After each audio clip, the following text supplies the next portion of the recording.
They thought we were past our prime, quiet, settled, done surprising anyone. So, we gave them something they'd never forget, and they didn't look away.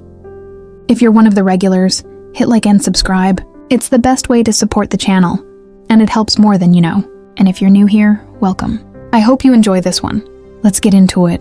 It's honestly exhausting, Mrs. Blake said, flopping back into the arm of the couch like she was performing for the room. She let out a theatrical sigh. Every night, like we're trying to win Amidol or something. Mr. Blake smirked without looking up from his drink. What can I say? Some of us are still in our prime. Their laughter was just a little too loud, just a little too pointed. It wasn't a joke between them. It was a performance for us. Tom sat beside me on the other couch. One ankle rested casually over his knee, a quiet presence. But I could feel it, how still he went when she kept talking. Mrs. Blake raised her glass slightly and grinned at us in the hearts. But hey, I mean, at least you guys don't have to worry about that stuff anymore, right? He tilted my head. She kept going. I mean, you've put in your time. Now you get to just relax. Enjoy the quieter parts of life. No need to keep up with all the... She made a vague little hand motion, smirking. Nightly expectations. There was a soft laugh from Mr. Blake, and he muttered, "They've earned it like it was a compliment." Across from us, Mr. Hart glanced at his wife, then down at the floor. She gave a tight smile and shifted in her seat, her hand barely brushing his knee. Neither of them argued. If anything, they looked like they agreed, like they'd accepted it. But we hadn't. I slid my hand slowly across Tom's thigh, settling against him as I set my glass aside. Actually, I said, my voice soft but deliberate. "We still do it almost every night." Mrs. Blake blinked. Mr. Blake stared, the smile draining slightly from his face. I turned to Tom and ran my hand up his chest. "This one's a beast in bed." I heard someone inhale, sharp and shallow. Tom chuckled low in his throat, finally meeting Mr. Blake's gaze. "We've been together 21 years, he said calmly, "and I'd say the last 5 have been the best." Mrs. Blake laughed, but it sounded thinner now. "Wait, seriously? Every night?" She looked me up and down, then glanced at Tom. "I mean, you still look amazing, but there's no way he's keeping up with that." She smiled like she was doing us a favor by pretending to believe it. I let the silence stretch, then I smiled. "You'd be surprised what he's capable of."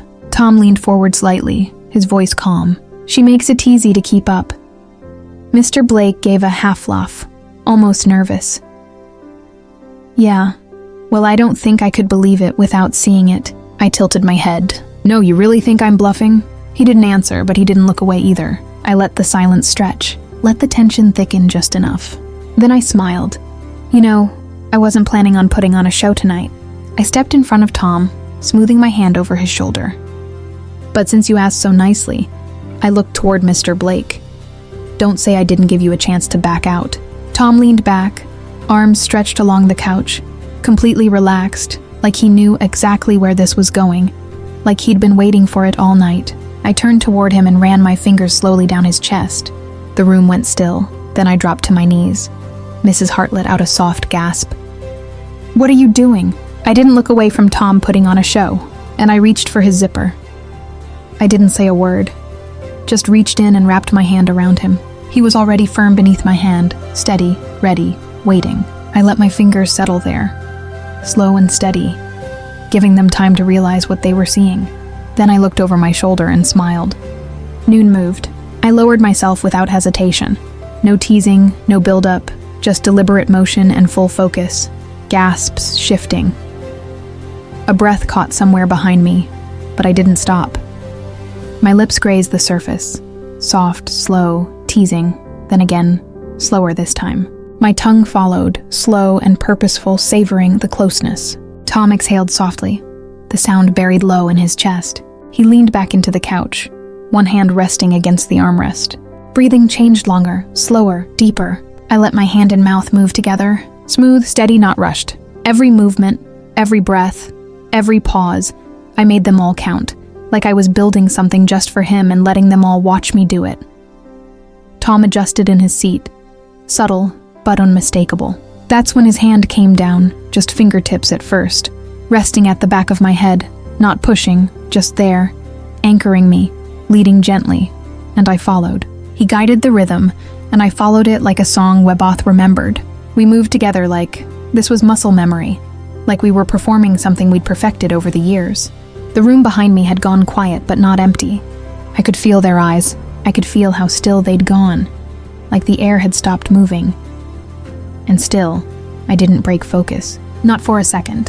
When I finally pulled back, I rose slow and smooth, not looking at anyone but him. I stood, unbuttoned my blouse, and let it fall to the floor, then my skirt, then everything else. I eased myself onto his lap, settling across him with practiced ease. Nothing between us now. His hands gripped my thighs, tight, grounded, ready. I looked up, met every pair of eyes in the room. Hope you enjoyed the warm-up. And I settled, drawn closer by gravity, and something else entirely. I moved over him in rhythm, measured and grounded. My thighs wrapped around his hips, knees rooted into the cushions, hands planted firmly on his chest. Every motion was intentional, controlled and weighted. Tom's grip on my waist grew firmer with each pass. His breathing deepened beneath me, but he didn't lead. He let me move how I wanted, like he trusted me to set the pace. I leaned forward until my chest brushed his, my forehead resting gently against his for a breath. Then I rocked back again, adjusting the angle, letting more of my body respond to his. He released a slow breath through his nose, quiet, but thick with tension. I kept going. The room had fallen still, not empty, not silent, but suspended. Somewhere behind me, the couch creaked. I whispered, "Oh my God." Then another voice, sharper, disbelieving. "I can't believe they're actually doing this." I didn't stop. If anything, I moved with more precision, bolder now, sharper at the edges. My spine curved as I let my head tip back, drawing the motion out with purpose. Tom's hands slid along my sides, anchoring me with a heat that made my breath catch low in my chest. His body had gone taut beneath me, tense, focused, holding on. "You're unreal," he murmured. I didn't answer. I only shifted again, deeper, slower, more complete, letting him feel all of it. Then he sat up, arms locking around my back. He pulled me close and kissed just behind my ear. "Come here," he whispered. I nodded. He rose with me in his arms, our connection unbroken, and stepped off the couch. He lowered to his knees and eased me down onto the rug, laying me out gently in the center of the room. The carpet was warm against my back. I adjusted without effort, legs parting with instinctive ease, open-toe him. That's when I saw them. Mrs. Hart in her knees, lips drifting down her husband's stomach. His hand rested softly in her hair. Mrs. Blake, tense, legs crossed tight, her face unreadable but flushed. Mr. Blake, leaning forward, elbows braced, eyes fixed and unmoving. I looked at them all and I smiled. They doubted us. Now they couldn't look away. Tom knelt between my legs, one palm pressing gently into my thigh, the other braced near my ribs. Our eyes met. Then he moved toward me again. He settled over me with full weight, deliberate and complete. His body stretched across mine, chest against skin, warmth pressing through every point of contact. My legs wrapped around his waist, keeping him close, grounding us to the rug beneath. The room vanished. Even the sounds blurred at the edges. All that remained was the cadence between us, thick, deliberate, folding me into each movement like we were breathing in sync. Every shift from him lit up something buried deep inside. One hand found my wrist, threading our fingers together above my head. The other steadied against the side of my thigh, holding me in place with a quiet force that left no doubt. I arched into him without thinking, letting the motion carry us further. Air caught in my throat. His mouth hovered at my neck, not kissing, just exhaling. And every restrained tremor in him radiated through me. He was focused, grounded, completely present. Tilting my head, I caught just enough of the room to see. Mrs. Hart had taken her place above her husband, moving with a kind of wild flow, her body lifting and lowering in time with his hands at her waist. They weren't just caught in it, they were consumed. And across from them, the Blakes remained frozen. Arms crossed tight, lips pressed pale. Mrs. Blake didn't even blink. Her husband stared forward, knuckles locked between his knees. They looked like they'd forgotten how to breathe. The youngest couple in the room, completely undone. I turned back to Tom. His gaze never left me. That motion, that weight, that warmth, it was all still there, building towards something heavier. Without warning, his arms gathered beneath me, one under my shoulder, the other beneath my hips. And with a single seamless motion, he turned me. My hands caught the rug, knees planted wide. The shift sent a jolt through my spine, heat rushing up my throat. He drew in behind me.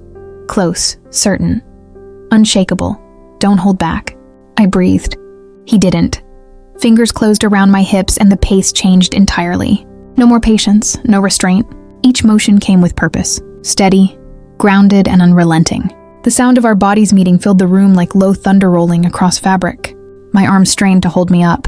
Elbows bent, palms flattened to stay grounded. Every part of me tensed, braced, opened again. A glance over my shoulder and there she was. Mrs. Blake, her eyes locked to mine, mouth parted, frozen, not judging, just witnessing. I didn't blink, didn't look away. I wanted her to see. Then it turned forward again, letting everything else fall away. The tempo climbed higher, sharp and consuming. His hold firm. My lungs seized. My body tightened, stretched, and hovered right at the edge. Something inside let go. A sound escaped, half breath, half cry. I folded forward, trembling.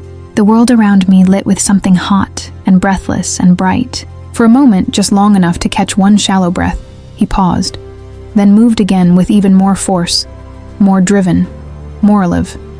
And he didn't stop. Be honest, if you were in his place with the whole room watching, what would you have done? Would you have held back or gone even further? Tell me in the comments. I'll be reading. And before you head out, don't forget to like, subscribe, and turn on notifications so you never miss the next one. Thanks for watching.